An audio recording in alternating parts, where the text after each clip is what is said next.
So, folks, Rich Van Tassel back with you, giving you the recap of the Memphis Grizzlies and the San Antonio Spurs. San Antonio pulling away late, 96 to 82. They got off to a big lead. We're up 56 to 37 at halftime. Memphis got it to, I believe, 5 was the lowest they got it. It might have been 3 points. At one point, I'm almost certain 5 was the closest. That was in the fourth quarter. They fought their way back, were able to hold San Antonio to only 40 points in the second half. However, they only scored 45 themselves. So the offense clearly an issue for the Memphis Grizzlies. Certainly one of the things you have to worry about with this team. Mike Conley, 24 points, 8 assists.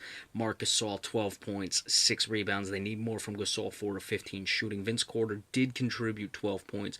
Off the bench, Zach Randolph did put in 18 of 9 of 18 shooting, but it's pretty obvious this team needs scores. JaMychal Green only 3 points in this one, -2. We talked about how he needed to do against Aldridge. Now, he was better in this game. He held Aldridge to 11 points on 3 of 8 shooting.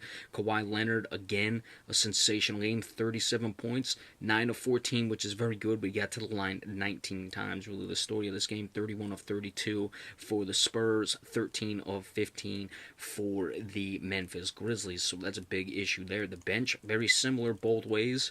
Actually looks like Memphis's bench outscored San Antonio's bench. You had 31 for the Grizzlies to only 19 excuse me, for the Spurs. So they did the job there, but too much Kawhi Leonard, not enough offense for the Memphis Grizzlies. Now, I picked the Grizzlies to win this series. Obviously, I'm looking pretty foolish right now. I figured they would be able to mitigate much of San Antonio's offense. They did that at some times, but, early on in game one, after basically, I'd say midway through the second quarter in this one, they were able to calm things down and get themselves into the game.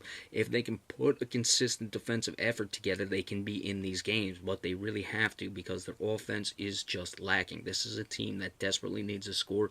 I mean, a couple years ago, there was a guy like Monte Ellis. I'm not saying Monte Ellis would or would not be a good fit for this team, but they need a guy like a Vince Carter was, I'd say 6-7 years ago with Dallas, who can put the ball in the hoop, even coming off the bench. They put Randolph to the bench. You can talk about not having Tony Allen.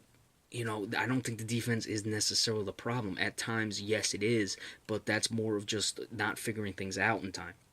They still have plenty of defense to be able to compete, but they need guys who can put the ball in the basket. No one off the bench can really do that outside of Zach Randolph, and Zach Randolph is a very methodical offensive player. He's not an explosive guy. He's fine off the bench. I don't really mind it off the bench. I think he can fit either in the starting lineup or in the bench unit. He did log 36 minutes tonight, but you need that quick, six-man style, microwave Vinny Johnson, coming off the bench, heat him up quickly type of guy, or an offensive go-to guy. They traded Rudy Gay away. That was years ago, I know. But it's just one of those things.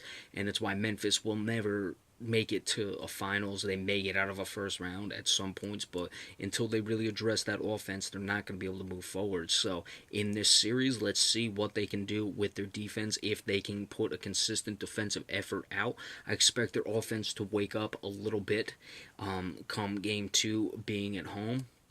But that's one of those things that is going to have to happen. Only 82 points in both of these games, so you're going to need it at some points, and the defense has to be consistent. So let's see where they find their offense from. All right, tomorrow's games, I know we got the Celtics and the Bulls. We also have Milwaukee and Toronto at 7, and Toronto and Utah. So I'll do as many of those games as I can come tomorrow. Obviously, that Utah Clippers game is very late. Remember, we appreciate all subscriptions as well and shares. Thank you all so much, and we'll see you tomorrow.